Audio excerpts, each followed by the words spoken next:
sa amin ng bahay, Kuya Saldi. Kamustahin ko lang po siya. Ito po. Hello, Kuya Saldi.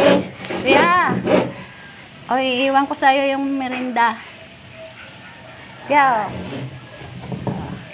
ito po si Kuya Saldi na magiting naming nagagawa ng aming tahanan po, masahan po at iniiwanan po lang namin siya dito. Walang problema po kasi masipag po si Kuya Saldi. Kuya Saldi, dapat po mayroon po kayong cellphone na kahit likipad lang po para may kontakan kayo sa mga inyong mga client na magpapagawa ng mga bahay, magpapaayos, no?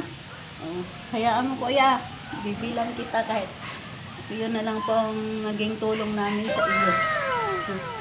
Mag-hi ka, Kuya Saldi. Ito, mag-hi ka po. Hello, si Kuya Saldi po yan.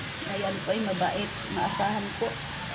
Kung magpapagawa po kayo ng mga bahay nyo, ng mga repair, magaling po yan.